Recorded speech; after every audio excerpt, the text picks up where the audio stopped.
Bueno, quería empezar preguntándoos cómo estáis de cara al inminente estreno ya. Con muchísimas ganas, Sí.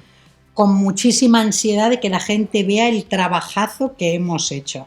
Pues que sí. nos hemos dedicado 5 meses de rodaje y otros tanto de preparación Ujú. y muy contentos. ¿Qué expectativas tenéis de cómo va a reaccionar el público después de lo que ya habéis vivido en el rodaje, lo que habéis visto cuando salieron las primeras imágenes? Bueno, no sé, hay mucha expectación, pero pues no sé. Yo no soy muy mal adivino de esto. Yo espero que la gente lo disfrute, ¿no? Y no solamente por el tema del caso en sí, sino bueno, pues yo creo que abordamos el caso desde un sitio un poquito más amplio, ¿no? Poniendo una reflexión encima de la mesa sobre cómo gestionar este tipo de hechos cuando suceden, ¿no? Cómo una sociedad debe afrontar este tipo de historias, ¿no? Y qué responsabilidades tenemos todos ante algo así cuando sucede, ¿no? También como espectadores y consumidores de información, porque la serie denuncia mucho ese sensacionalismo que lo seguimos viviendo ahora, que está pasando el caso de Daniel Sancho y cómo el morbo nos puede.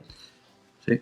Justamente lo que está diciendo Tristán, ¿no? Que nosotros como sociedad también tenemos que recapacitar y ver cómo nos enfrentamos frente a estas cosas, cómo reaccionamos, ¿no? Sobre todo, mira, esperamos que se viva con menos juicio que se vivió ¿no? Con menos prejuicio. Porque, bueno, es verdad que la serie no se hace con ánimo de esclarecer nada, pero bueno, se cuenta la historia y hay gente pues que a lo mejor, pues eso, hay gente que el true crime no le gusta y hay gente que sí. Lo que nos hemos enterado es que el 70% de los consumidores de true crime sobre todo son mujeres. ¿Sí? Sí. Y es un dato ¿Y que me eso? ha parecido interesantísimo. No lo sé, pero el 70 es mucho. Entonces, bueno, aquí a las mujeres se les abren muchos melones, ¿no? Porque se habla de maternidad y paternidad de una manera como cada uno lo afronta. Eran un matrimonio que tenían los roles medio cambiados, él era más ama de casa, pero luego él sobre ella tenía muchísima fuerza. O sea, Alfonso es como si a veces como si la aniñara a ella o la lleva, ¿no? Sí, pero hay como una relación entre ellos, Fuertona, sí. así como una simbiosis un poco tóxica de alguna manera, ¿no? Particular. De necesidad de ser cuidada y de necesidad de cuidar, ¿no? Exacto. Y luego esa violencia vicaria que no es lo mismo desde un papá que desde una mamá, y eso también... Bueno, son muchos melones los que... Yo les recomendaría que la vieran, pero por muchísimas cosas, porque la van a ver en 190 países donde a lo mejor no son conscientes del caso. Entonces a lo mejor lo viven diferente en Singapur. Seguro. En Singapur se sorprenderá más de los que sí que seguimos el caso en su día. ¿En Singapur tenemos Netflix? Sí. Bueno, me lo invento. Quien dice Singapur dice... Es que siempre digo Croacia o Alemania. Donde sea. Yo quiero que la vean en Chile, por ejemplo. Sí, claro, por ejemplo. Muy bien. Sí. Los personajes son súper complejos los dos. ¿Qué os aporta el hecho de que sean personajes reales? O sea, ¿os hubiese resultado a lo mejor más fácil que sean, pues eso, creados originales? No, bueno, lo que aporta es que tenemos muchísima información y uno pues al final tiene que sintetizar y tiene que elegir qué herramientas utilizas para hacer tu personaje y apartarte un poco de lo que, bueno, del ruido de todo, sobre todo de lo que estábamos hablando, tan mediático y tan... el que sea real, que si supone un peso, yo intento que no sea así. Yo intento desprenderme de ese peso y de esa responsabilidad. A veces nos cargamos mucho de, ay, esta cosa de... Y luego te estás paralizado y no puedes moverte y no puedes proponer cosas. Pero los directores también nos descargaron de esa responsabilidad, porque tanto Carlos Sedes como Jacobo Martínez insistieron muchísimo en no queremos que los imitéis en absoluto. Lo que luego sí que había escenas que teníamos que recrear algunas tan concretas, pero que eran, todo lo demás nos han dejado... Pero sí que el aspecto de esas dos personas o algunas prendas de vestuario, porque tenemos que decir que el equipo, o sea, nos ha hemos estado súper arropados de muchas cosas, porque la peluca de esa señora ya era el 30% del trabajo hecho. Entonces, caracterizadores, maquilladores, vestuaristas, porque el dossier de vestuario, por ejemplo, de los personajes nos acercó y nos hizo pensar mucho, porque, y aparte cosas que nos han sobremanera impresionado, porque cómo iba, por ejemplo, Alfonso Basterra el día que vamos a hacer la denuncia, ¿no? Sí, unas bermudas, con una bermuda. los crocs. Sí, sí. El vestuario era también que nos dio muchas pistas para las cabezas que había detrás.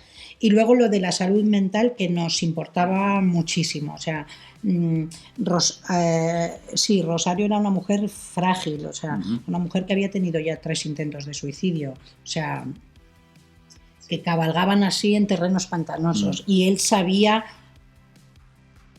porque él en varias ocasiones se refiere a ella como es una mujer enferma. Sí. ¿Has intentado hablar o se planteó en algún momento intentar contactar con Alfonso? Bueno, eso es algo que prefiero guardarme para mí y bueno, ahí se queda. Vamos a hablar de la voz de Rosario, porque se habla mucho del acento, pero también es la energía y todo. No sé cómo te has preparado, porque bueno, me parece un trabajo espectacular. Y por lo que decías de que no querías hacer una imitación, si te daba miedo en algún momento caer en la parodia. Mira, yo el primer día que quedé con Charo y Rosa, mis 2 lingüistas, les lloré y les dije, bueno... Mis 2 lingüistas también eran mías. Hablo de nuestras lingüistas de la serie, marica. Un trabajo muy intenso. No, nuestras lingüistas, pero tú lo hacías de gallego, Mary. Y entonces yo me acuerdo que el primer día les lloré diciendo, es que hay muchas actrices gallegas que podrían hacer Rosario Porto y yo no quiero hacer una parodia. O sea, a mí me agobiaba mucho y muy bien, Sergio, porque no era solo el acento, sino era una voz de una cadencia, porque ella hablaba como una niña de 12 años, pero es que eso forma parte de trabajo con los psiquiatras, porque ella sí que es... era una niña muy protegida por su padre, por su madre, lo que hace que ella ya tenga una personalidad muy concreta y que quiera ser como una adulta más rápido del tiempo que le corresponde, porque quiere como emular a la madre, pero una madre también bastante fuerte, una catedrática fuerte, y entonces ella más hacia el papá, lo que hace más también hacia su marido. Lo que hace tenerle el listón muy alto para con su marido también. Sí. Exacto. Tienes al padre idealizado, hay mucho diván ahí. Mucho diván. Y la voz era parte de esa cosa como soy la niña de esta casa, ¿no? Sí. Que dices que te cagaste cuando empezaste, pero fuiste tú la que pediste que te dieran una voz. Pero bueno, gordo, esto también lo hace uno sin tal, porque yo tengo amigas compañeras que han hecho personajes verdaderos. Belén Cuesta, que ha hecho Bárbara Rey, yo decía, madre mía, qué valiente es meterse en un tomatón de alguien real.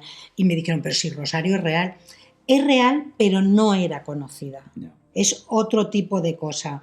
Me interesaba mucho y luego... Tanto miedo que como fue ese primer día que me pusieron la peluca y yo empecé a vomitar. Bueno. Y ya Tristán dije, es el mejor compañero que yo voy a tener en la vida, porque yo era, no, pero di algo, Candela, digo, no, es que yo no quiero decir nada, la típica actriz que el primer día ya la forma de dando la nota, y yo, no, y me dice, es que ya estás dando la nota igualmente, se está dando cuenta todo, y yo, que no se están dando cuenta. Y ese hombre cogiéndome la frente, ¿cuánto rato estuvimos? La niña del exorcista, estábamos haciendo el exorcista directamente. Pero estuvimos horas, ¿eh? Sí. ¿Te acuerdas? Sí. Y vino una ambulancia, una ambulancia. Y la señora de la ambulancia, compañera de Rosario Porto de clase. Hostia, y cuando entré y aquella mujer me vio, ¡oh! Y ya vi a las 2. Y ahí la mujer entró. Rosario entró. Espero que haya making of de todo esto. No sé si... De la vomitona no, porque fue una cosa que nos reservamos para nosotros, pero...